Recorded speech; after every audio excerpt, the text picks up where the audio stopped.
আজকে ভাবলাম একটু ভিডিওটা অন্যরকমভাবে শুরু করি, তাই এভাবেই শুরু করা। তো 1 কাপ চায়ের সাথে আজকে সকালের দিনটা আমার শুরু হলো।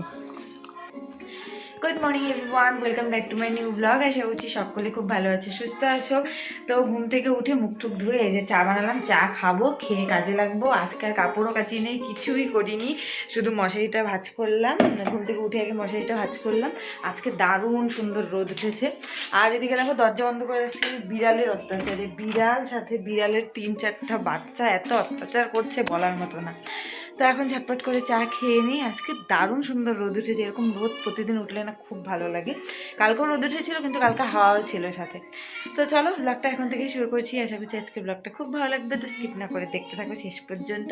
এখন ঝটপট করে চা খেয়ে তাড়াতাড়ি করে কাজে লেগে পড়ি। চা খেয়ে ইচ্ছে হয়েছে যে আজকে ফেনা ভাত খাবো, সকালের খাবারে আর কি, ব্রেকফাস্টে আর কি এটাই খাবো। তো যার জন্যই কয়েকটা আলু কেটে তার মধ্যে একটু লবণ আর পরে অনেকটা দেরিতে একটা কাঁচা লঙ্কা দিয়েছিলাম, তো দিয়ে এদিকে প্রেশার কুকারে বসিয়ে দিয়েছিলাম। আর বিছানা না তুলে আজকে এই ঘরটা ভাবলাম একটু অন্যরকম ভাবে গোছাবো। অনেক দিন থেকে একই রকম ভাবে সোফাটা ঘোরানো, ওই জবে আর কি পুজো হয়েছিল তার 2 দিন আগেই সোফাটাকে ওদিকে ঘুরিয়েছিলাম। আগে না তো কিন্তু ওই দিকের ওয়ালটাই ছিল, তো পশ্চিম দিকের ওয়ালটাই ছিল। আর তারপরে পর্দার এদিকে দেওয়া হয়, কেন কি পুজোর সময় একটু বেশি জায়গা লাগবে, তখন একটু অসুবিধা হবে, যার জন্যই তখন ঘুরিয়ে দেওয়া হয়েছিল। কিন্তু না, আমার মনে হচ্ছে কেন জানি এভাবে ঘরটা মনে হচ্ছে অনেক বেশি ছোট লাগছে। জানি না এটা আমার মনের ধারণা কি না, কিন্তু সত্যি বলতে আমার অনেকটাই ছোট লাগছে। আর পরে গোছানোর পরে না একটু বড় বড়ই লাগছিল ঘর। তো ভাবলাম একটা ওয়ালও ওদিকে ফাঁকা থাকবে, তবে এই ঘরটা বেশি দিন আর ফাঁকা থাকবে না, একটু অন্যরকম প্ল্যান আছে। জানি না কতটা কি করতে পারবো যখন তখন সবটাই শেয়ার করবো তোমাদের সাথে, তাই আগে থেকে কিছু আর বলছি না। তো এদিকে গোছানো হয়ে গেল, আর ঝিলিককে একটু সাথে নিয়েছিলাম হেল্প করার জন্য। আর এদিকে দেখো ওই যে এক চেয়ার জামা কাপড় প্রত্যেকটা বাঙালির বাড়িতে, মোটামুটি মানে অধিকাংশ বাঙালির বাড়িতে আমার মনে হয় থাকেই থাকে। এই যতই জামা কাপড় আলমারির থাকে, এরকম একটা চেয়ার থাকবে জামা কাপড়ের। তো ওই ঘর একবারে গুছিয়ে ঝেড়ে নিলাম। ঘরের লুকটাকে একটু চেঞ্জ করলাম, কোনো কিছু না একঘেয়ে বেশি দিন আর ভালো লাগে না। তো এই ওয়ালে সোফাটা ছিল, এখন এই ওয়ালে নিয়ে আসলাম। আর তাতে না একটা ওয়াল মোটামুটি একটু ফাঁকা থাকছে, ঘরটা একটু বেশ বড় লাগছে।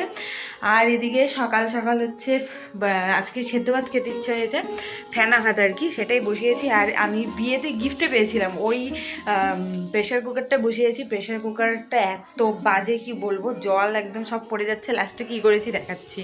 লাস্টে আমি এভাবে ঢেকে দিয়েছি, তারপরেও দেখো উতলে উতলে পড়ছে। আর এমনি তো যেভাবে আর কি প্রেশার কুকার আটকে দেয় সেভাবে দিয়েছি, সেভাবেও কোনো কিছু হচ্ছে না। আর এই ভাত আমি আজকে খেতে পারবো কিনা জানি না, ইচ্ছে হলো আজকে কেন জানি। তো এই অবস্থা। এই প্রেশার কুকারটা ভীষণ খারাপ, একটা প্রেশার কুকার কিনতে হবে, অথচ সাইজে এত বড়, কিন্তু মানে অল্প চাল দিয়েছি, তাতেও এই অবস্থা। কি হয়েছে? হ্যাঁ, আমি জানি আমার প্রেশার কুকারটা ভীষণ খারাপ, ওই জন্য আমি এত আগে বসিয়েছি ভাতটা যাতে খেতে পারি অন্তত টাইম মতো। তো তাতেও মনে হচ্ছে না লাভ হবে। আর গোটা গোটাই ভাত থাকছে, কতবার যে জল দিলাম বলার মতো না। প্রেশার কুকারটা 5 লিটারের ভাবো, আর 1 কোটেরও কম চাল দিয়েছি, তাতেও হচ্ছে না ঠিক মতো। আর আজকে বিছানাটা একদম সিম্পলভাবে গুছিয়ে নিলাম। আজকে আর ইচ্ছে হলো না ওই ব্ল্যাঙ্কেট বিছিয়ে এই সেই করে রাখি, কারণ দুটা ব্ল্যাঙ্কেট, দুটো দুরকমভাবে রাখলে না দেখতে ভালো লাগে না। আর এদিকে দেখো চিঙ্কি বিছানা থেকে সরছে না, ওকে সরানোও যাচ্ছে না, তো তারপরে আবার নিজেই সরে গেল। তো এখন বিছানাটা গুছিয়ে নিই, গুছিয়ে আরও প্রচুর কাজকর্ম আছে, তারপরে পূজা দেওয়া আছে, প্রচুর কাজ আছে। তবে রান্নাবান্নাটা নেই সেরকমভাবে। অবশেষে ভাত হয়েছে, কিন্তু মনের মতো হয়নি। আর এই যে দেখো লাস্টে একটা কাঁচা লঙ্কা দিয়েছিলাম চিড়ে, কারণ একটু ঝাল ঝাল হলে খেতে ভালো লাগে। ফাইনালি বহু কষ্টে মানে ফেনা ভাত হলো, যেটা আলু দিয়েছি। আর এখানে বদ্দি হচ্ছে আলু ভাজা করছে, এটা দিয়ে এখন খাবো। আর মানে ফেনা ভাত হয়েছে ঠিক, কিন্তু ভাতগুলো গোটা গোটাই আছে, সেরকম গলেনি, যেরকম ভেবেছিলাম সেরকম হয়নি। তাও বহু কষ্টে এতক্ষণে হলো, মানে অনেক বেলা হয়ে গেছে। আর লাস্টে আবার একটা লঙ্কা দিয়েছিলাম একটু ঝাল হওয়ার জন্য। তো এখন এটা ঝটপট করে খেয়ে নেই, আজকে সকালের এটা আমার খাবার।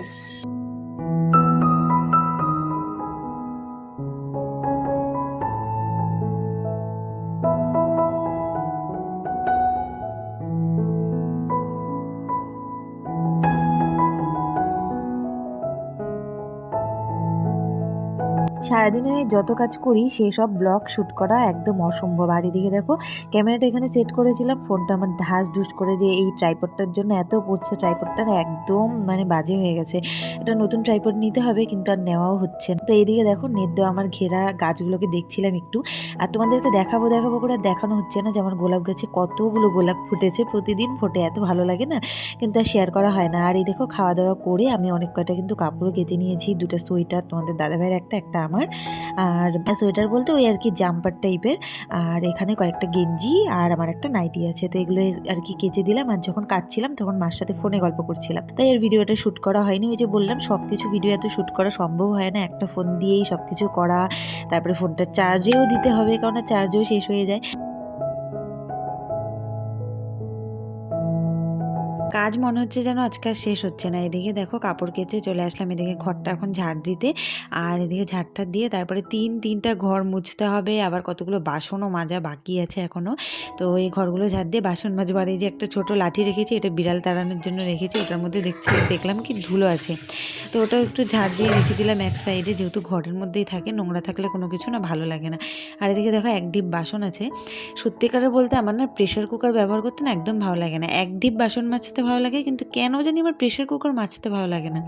আর এখন একটা কি বাজে অভ্যাস হয়েছে আমার, যে কলপারে বাসন মাজার অভ্যাসটা প্রায় চলেই গেছে, এখানেই বাসন মাজি, আর কলপারে বাসন মাজাটা হচ্ছেই না। মানে কলপারে বসে বসে বাসন মাজতে কিন্তু আমার বেশি ভালো লাগে, কিন্তু কি জানি এখানে তাড়াহুড়োতে না কিসের জন্য আমি এখানেই মেজে ফেলছি। আর কড়াই টড়াই না এখানে অতটা ভালো কিন্তু পরিষ্কার হয় না, কারণ অতটা প্রেশার দিয়ে তো মাজা যায় না।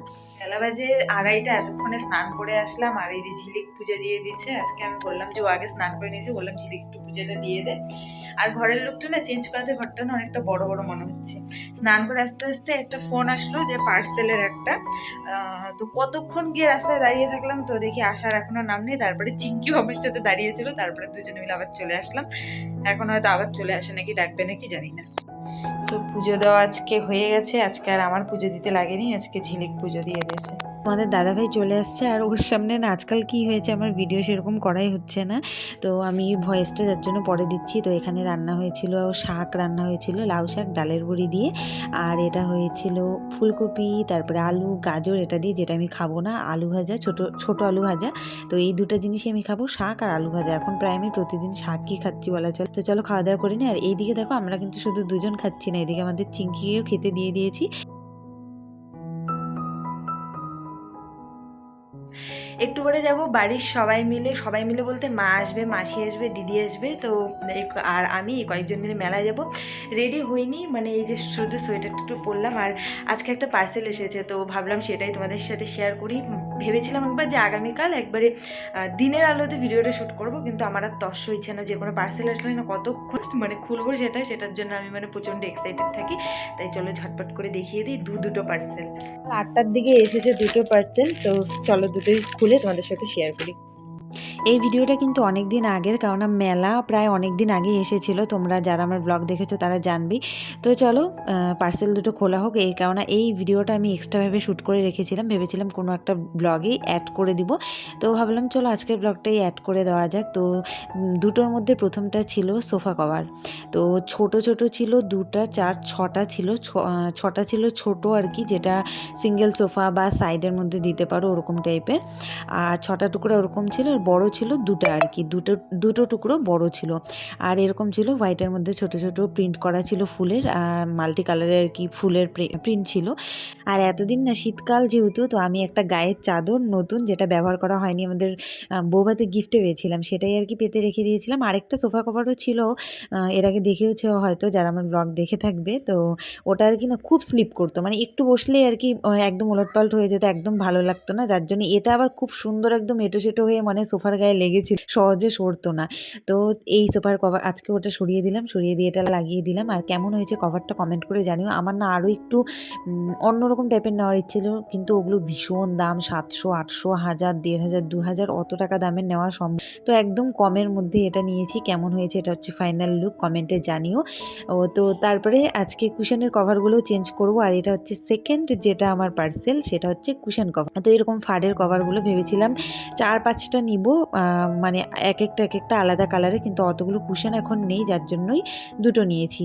আর দুটোই রেড কালারের নিয়েছি। আর এই বালিশগুলোও না সেট হয়নি, পরে ওই ঘর থেকে ছোট দুটো বালিশ ছিল যেগুলো আমি অনলাইন অর্ডার করেছিলাম, তো ওটার মধ্যে খুব সুন্দরভাবে সেট হয়ে গেছে। আর একটার মধ্যে আমি এই কভার খুলে একদম সেট করেছি। পরে আবার আরেকটায় দেখলাম যে না, কভার শুদ্ধ হয়ে যাচ্ছে, কারণ এই কুশনগুলো অনেকটাই সাইজটা ছোট ছিল। আর এর আগের যে কুশনগুলো, ওগুলো কিন্তু আমাদের আগের যে সোফা আছে, যে সিঙ্গেল সোফাগুলো, ওই সোফারই কিন্তু কুশনগুলো। আর এই কুশনগুলো আমি অনলাইন থেকে নিয়েছিলাম, এগুলো সাইজগুলো অনেক ছোট। তো এই হচ্ছে ফাইনাল লুক। কেমন হয়েছে কমেন্ট করে অবশ্যই জানিও। আর এটা হচ্ছে সেটা যেটা মেলার থেকে নিয়েছিলাম কুশনটা 100 টাকা দিয়ে। তো ফাইনালি সাজানো হয়ে গেছে, যার জন্য আমি একটা আবার রিং লাইট লাগিয়ে নিয়েছি, কারণ আলোটা একটু কম। তো কেমন লাগছে কমেন্ট করে জানিও, ভালো লাগলে কমেন্ট করো, তবে দামটা বলবো। কেননা ওই কুশন কভার দুটো যে নিয়েছি, ওটা হচ্ছে আমার এখানে যে কুশনটা ছিল, ওই কুশনগুলোর সাইজগুলো একটু বড় ছিল, ওগুলো হচ্ছে আমার আগের সোফার কুশন। তো ওটার মধ্যে না এই কভারগুলো অনেকটা ছোট, যার জন্য মানে হলো না। তাই ওই যে আরও কয়েকটা অনলাইন থেকে অর্ডার করেছিলাম, ওই কুশনগুলোতে পরে মানে সেট হয়েছে আর কি। তো ভাবলাম হোয়াইটের উপরে এরকম রেড, তারপরে ইয়েলো একটু থাকলে ভালো লাগবে কালারিং, তো যার জন্য ভেবে দিলাম। কেমন হয়েছে কমেন্ট করে কিন্তু অবশ্যই জানিও।